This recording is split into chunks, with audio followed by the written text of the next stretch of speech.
Sometimes, the glitz and glamour of show business hide some of the most humbling moments an artist can face, but Debbie Gibson's story reveals them all with raw honesty. You might be shocked to learn that Lance Bass, the former NSYNC star, once lent her money during a tough financial period. But here's where it gets controversial. Even long-standing music icons encounter serious struggles behind the spotlight. And this candid confession sheds light on the realities many don't see. Debbie Gibson has been a force in entertainment since her teens. At just 16, she not only wrote but also co-produced her breakout 1987 album, Out of the Blue. Yet her journey began far earlier, shaped by a childhood deeply immersed in music and performance. Lessons on the piano with Mort Estrin, who taught Billy Joel, set a strong foundation. While her time singing in the children's chorus at the Metropolitan Opera, alongside peers like Sarah Jessica Parker, helped hone her stage skills. Growing up in Long Island, she participated in community theater, sharpening her talents as a singer, actor, and dancer. This diverse background paved the way for a remarkable career spanning over 40 years. Now, Gibson adds author to her impressive resume with the release of her memoir, Eternally Electric, The Message in My Music, published by Gallery Books. She shares, "I'm aware that releasing this book exposes the vulnerable parts of me, and people will view me with that knowledge. But everything I do is meant to inspire and support others going through their own battles."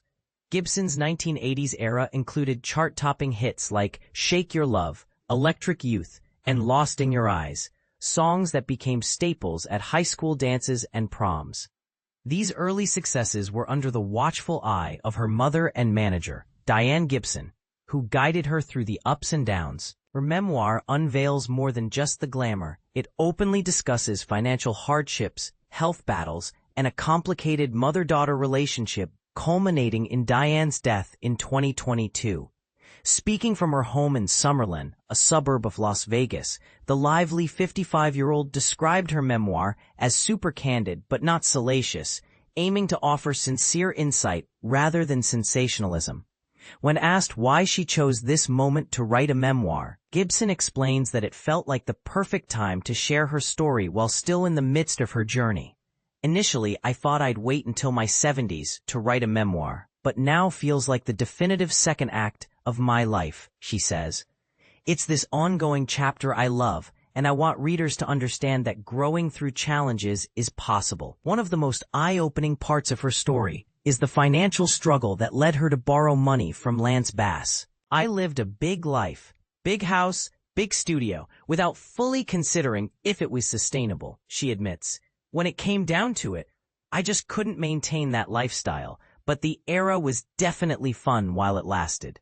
Gibson hasn't been this transparent about those struggles before, especially about the moment Lance Bass's assistant delivered cash to her. It's a humbling experience for anyone, especially someone known in the public eye, trying to maintain a certain image, she notes. But it's also a reminder of the importance of support networks and paying kindness forward when you can. So how did things get so tight? Gibson points to a mix of business decisions and her mother's influence. "My mom grew up with financial hardships, and when we achieved success, she got used to a particular lifestyle, the fancy office on 6th Avenue, the staff," Debbie explains. "She felt the need to hold on to that image, even when it wasn't sustainable. We also kept our house longer than we should have. Broadway work, like my time in Les Miserables, helped, but it's tough to run a pop star operation on Broadway money."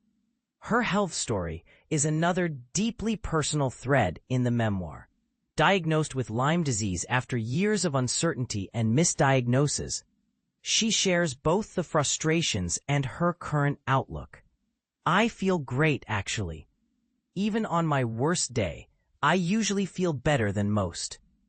But I'm learning to pace myself." For example, in London recently, when friends suggested non-stop brunch, show, dinner, show, and an after-party, I said no, I know my limits. When asked about other musicians battling Lyme disease, Gibson mentions she hasn't spoken to Daryl Hall, but is connected with Shania Twain, and is aware of Avril Lavigne's successful management of the illness. She also expresses sympathy for Justin Timberlake, who has faced criticism for his onstage energy levels despite his diagnosis. "I'd love to tell him it's not noble to feel like you have to prove yourself," Gibson reflects. "Chronic pain can be invisible, and I now cherish waking up without pain."